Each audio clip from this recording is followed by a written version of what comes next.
Assalamu alaikum friends. Today in this video we will discuss minerals और minerals में हम calcium को in detail discuss करेंगे। तो मिनरल्स ऐसे इनऑर्गेनिक केमिकल एलिमेंट्स होते हैं। मिनरल्स ऐसे इनऑर्गेनिक केमिकल एलिमेंट्स होते हैं जो हमारी बॉडी को लेसर अमाउंट में ज़रूरत होते हैं।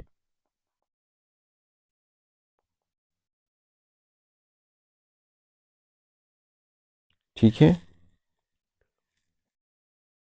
अच्छा, इनके बॉडी में बहुत ही इम्पोर्टेंट फंक्शंस होते हैं like growth, repairing,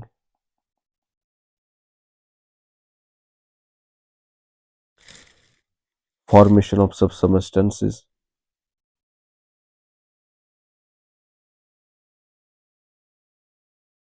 and regulation of various vital functions.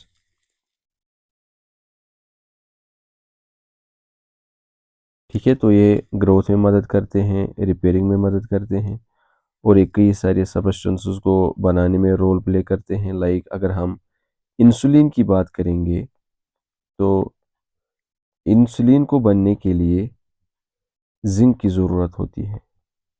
ठीक है। सिमिलरली अगर हम हीमोग्लोबिन की बात करेंगे तो उसे बनने के लिए आयरन की ज़रूरत होती है। और अगर हम T3 T4 की बात करेंगे यानी थायराइड हार्मोन्स की बात करेंगे तो उन्हें बनने के लिए आयोडीन की ज़रूरत होती है। आयोडीन भी मिनरल है, आयरन भी मिनरल है और जिंक भी मिनरल है।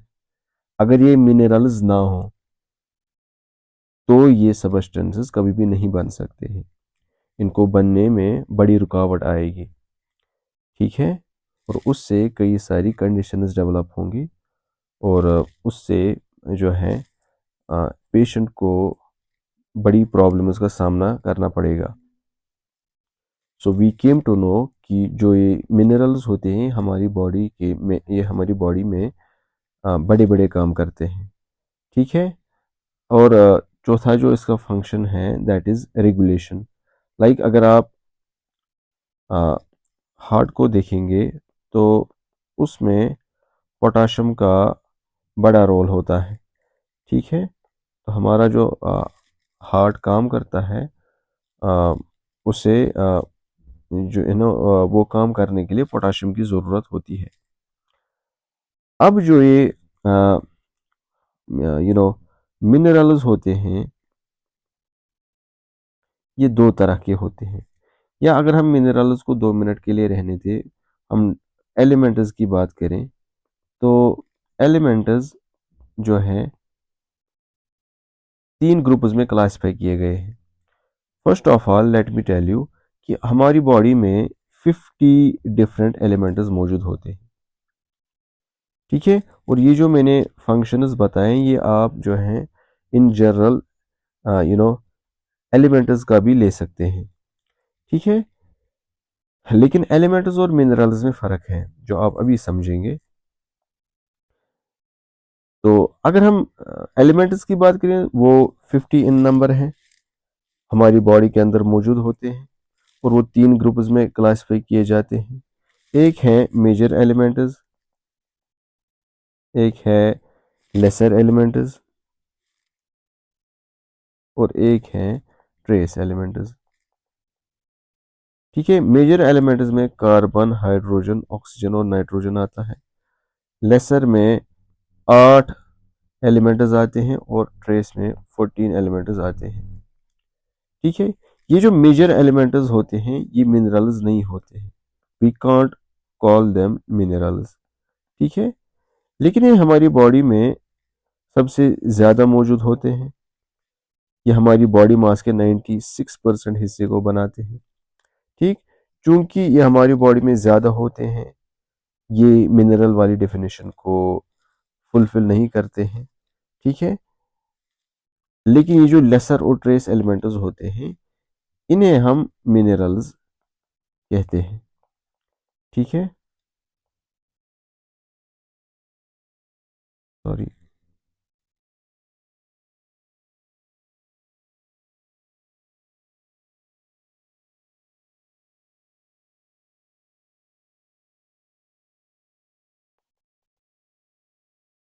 ठीक है, अच्छा, ये जो लेसर एलिमेंट्स हैं इनमें calcium, phosphorus, potassium, sulphur, chlorine, magnesium, sodium और आयरन आता है। और ये जो ट्रेस एलिमेंट्स हैं इनमें आयोडीन, कॉपर, जिंक, कोबाल्ट जैसे एलिमेंट्स आ जाते हैं। कभी कभार आयरन भी इस इनमें इंक्लूड किया जाता है। ठीक है, लेकिन ये जो लेसर एलिमेंट्स होते हैं ये बॉडी के 3.6% को बनाते हैं। और ये जो ट्रेस एलिमेंट्स होते हैं ये 0.4% बॉडी को बॉडी मास के हिस्से को बनाते हैं। ठीक है, ट्रेस एलिमेंट्स बहुत ही कम क्वांटिटी में पर डे के हिसाब से ज़रूरत होते हैं। अब हम बात करेंगे अपने पहले मिनरल की, दैट इज द कैल्शियम।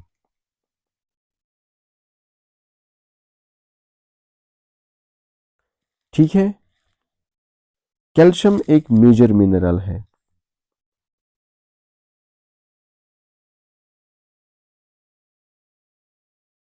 यानी एक ऐसा मिनरल है जो बॉडी में सबसे ज्यादा मौजूद होता है। So it is most abundant.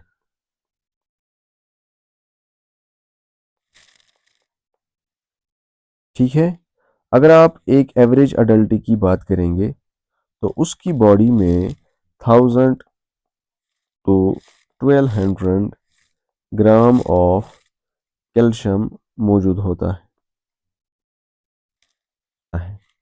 ठीक है, अच्छा, कैल्शियम जहां पर सबसे ज्यादा अवेलेबल होता है, या कैल्शियम जिस जगह पर सबसे ज्यादा मौजूद होता है वो होते हैं, एक तो बोन्स और दूसरा टीथ।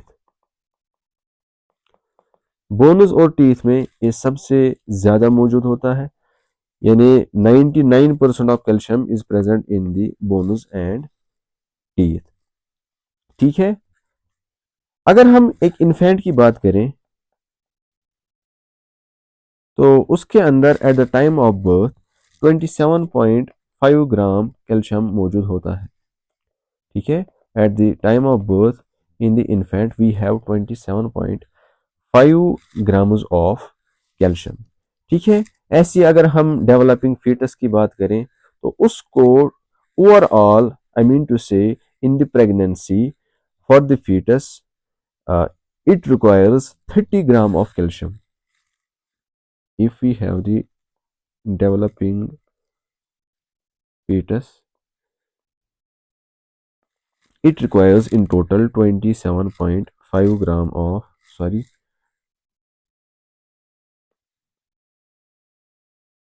इसको टोटल में 30 ग्राम कैल्शियम की ज़रूरत होती है। ठीक है, तो यानी टोटल प्रेगनेंसी में इसको इतने ग्राम्स ऑफ कैल्शियम की ज़रूरत होती है। और इतना इस कैल्शियम में से सबसे ज़्यादा हिस्सा इसे थर्ड ट्राइमेस्टर के अंदर ज़रूरी होता है।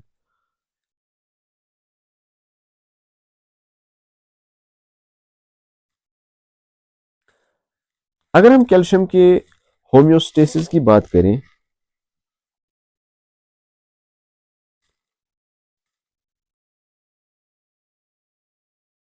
तो कैल्शियम, यानी होम्योस्टेसिस का मतलब होता है कैल्शियम को हमारी बॉडी में कौन रेगुलेट करता है, कौन इसकी कंसंट्रेशन को अपने बराबर लेवल पर रखता है। तो वो कुछ हार्मोन्स हैं, लाइक पीटीएच है, विटामिन डी है, या कैल्सिटोनिन है।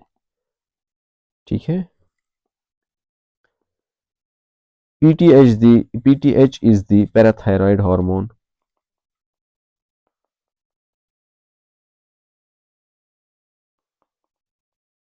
And vitamin D it is A vitamin. ठीक है, और ये सनलाइट से बनता है। एंड कैल्सिटोनिन भी हमारी बॉडी का एक इम्पॉर्टेंट हार्मोन है। ये तीनों हार्मोन्स मिलकर के कैल्शियम की लेवल को हमारी बॉडी में मेंटेन करते हैं। ठीक है, now moving towards it's functions.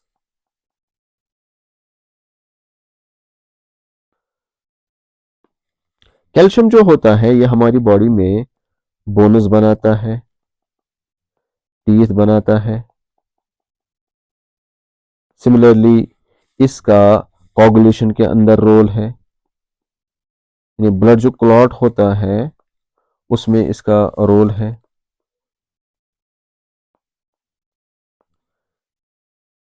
ठीक है, अच्छा, ऐसे ही हमारी बॉडी की जो नर्व सेल्स हैं,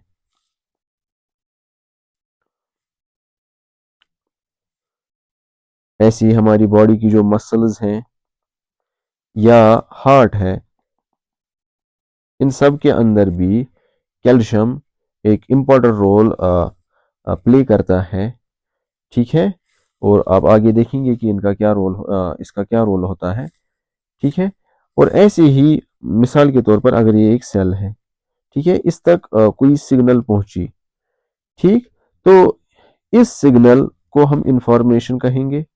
ये इंफॉर्मेशन जब सेल मेम्ब्रेन तक पहुंच जाती है, फिर इसे अंदर कौन ले जाता है, उनमें से एक जो है कैल्शियम है। ठीक है, तो कैल्शियम क्या करता है, it release electrical and chemical messages जो सेल मेम्ब्रेन तक पहुंच जाती हैं, और उन्हें कहां तक पहुंचाता है, सेल्स की इंटरनल बायोकेमिकल मशीनरी तक। ठीक है, तो that is why it is also called second messenger. Calcium is also called second messenger. ठीक है, along with cyclic AMP, cyclic adenomonophosphate. ठीक है, तो ये इसके कुछ फंक्शंस है, बोन्स बनाता है, टीथ बनाता है। ठीक है, कोगुलेशन ऑफ ब्लड के अंदर इसका रोल है, नर्व सेल्स, मसल्स और हार्ट के अंदर इसका रोल है, और जो है ये इंफॉर्मेशन आगे पहुंचाता है। अब हम बात करते हैं इसके सोर्सेज की, यानी ऐसे वो कौन कौन से सोर्सेज हैं जहां से हमें कैल्शियम मिल सकता है, बिकॉज वी लर्न कि कैल्शियम हमारी बॉडी के लिए निहायत ज़रूरी होता है। ठीक है, तो अगर हम नेचुरल सोर्सेज की बात करें, ऐसे सोर्सेज जो नेचुरली प्रेजेंट हो, नेचुरल सोर्सेज, तो उनमें जो बेस्ट सोर्स है वो है सबसे पहले नंबर पर मिल्क, और मिल्क से जो चीज़ें बनेंगी उन्हें हम कहेंगे मिल्क प्रोडक्ट्स। ठीक है, like you can say yoghurt. ठीक है, और बाकी बाकी चीज़ें। सिमिलरली एग जो है उसके अंदर कैल्शियम होता है, फिश के अंदर कैल्शियम होता है, and that is why we should take egg and fish as well. ठीक है, अच्छा, अगर हम काउ मिल्क लें, ठीक है, तो 1 लीटर काउ मिल्क के अंदर जो है 1200 mg कैल्शियम होता है। अच्छा, ऐसे अगर हम विमेन मिल्क लें, उसके अंदर इतना कैल्शियम नहीं होता है, उसके अंदर बस 300 mg ऑफ कैल्शियम होता है। ठीक है, अच्छा, अगर हम वेजिटेबल्स की बात अगर हम वेजिटेबल्स की बात करें तो ग्रीन लीफी वेजिटेबल्स के अंदर जो है कैल्शियम मौजूद होता है, ग्रीन लीफी वेजिटेबल्स। ठीक, सिमिलरली सीरियल्स के अंदर ये मौजूद होता है, मिलेट के अंदर ये मौजूद होता है, एंड रागी, ठीक है, इनके अंदर भी ये अवेलेबल होता है। And most importantly, if we talk about the drinking water के अंदर भी कैल्शियम होता है। तो अगर हम कहें कि मतलब पर डे हम जितना वाटर पीते हैं पर डे, ठीक, जितना भी हम लेते हैं, तो उसके अंदर अराउंड और अबाउट 200 मिलीग्राम जो है कैल्शियम होता है। ठीक है, अच्छा, ऐसे अगर हम फ्रूट्स की बात करें तो फ्रूट्स में से एक फ्रूट आता है स्टाफल, ठीक है, स्टाफल। स्टाफल is containing good amount of calcium. स्टाफल के अंदर जो है अच्छा खासा कैल्शियम अवेलेबल होता है, ठीक। अच्छा, अब अगर हम कैल्शियम के एब्जॉर्प्शन की बात करें,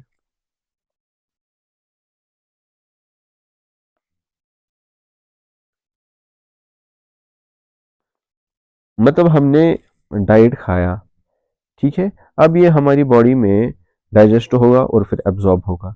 इस खाने के अंदर कैल्शियम भी था, तो कैल्शियम 100% एब्जॉर्ब नहीं होता है। कैल्शियम का बस 20 से लेकर 30% तक ही बस एब्जॉर्ब होता है, बाकी जो है एक्सक्रीट आउट हो जाता है।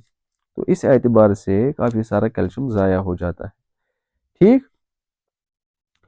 अच्छा, अगर हम एज आई ऑलरेडी सेड कि जो कैल्शियम होता है ये हमारी बॉडी में vitamin D, calcitonin and parathyroid hormone की वजह से रेगुलेट हो जाता है, ठीक है। अच्छा, अगर विटामिन डी होगा, विटामिन डी या हाई प्रोटीन डाइट होगा, याद रखना हाई प्रोटीन डाइट, तो ये दोनों चीजें जो हैं कैल्शियम के एब्जॉर्प्शन को, ये दोनों चीजें कैल्शियम के एब्जॉर्प्शन को एनहेंस करते हैं, ठीक है। ऐसी वो कौन सी चीजें हैं जो कैल्शियम के एब्जॉर्प्शन को रोकते हैं, ठीक है। सो दो सबस्टेंसेस और those conditions that reduces or decreases the absorption of calcium, they are, you know, oxalates,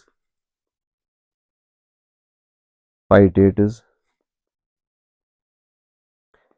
alkaline pH of stomach,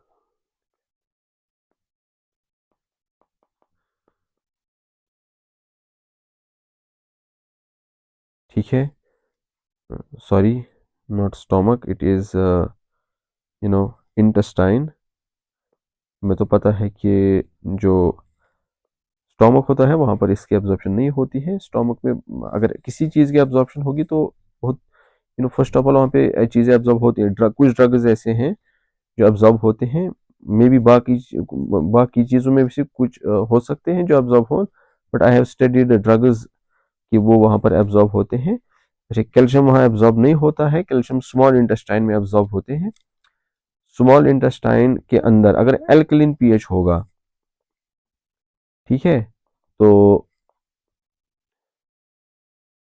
उससे जो है इसकी एब्जॉर्प्शन कम हो जाती है, ठीक। वहां पर अगर लार्ज फैटी एसिड्स होंगे, फैटी एसिड्स हैं वहां पर लेकिन है बहुत ज्यादा, तो वो इसकी एब्जॉर्प्शन को रिड्यूस करेंगे, ठीक। फाइबर डाइट इसकी एब्जॉर्प्शन को रोकता है, फाइबर डाइट, ठीक। तो ये वो चीजें हैं जो इसके एब्जॉर्प्शन को कम करते हैं। अच्छा, now talking about it deficiency,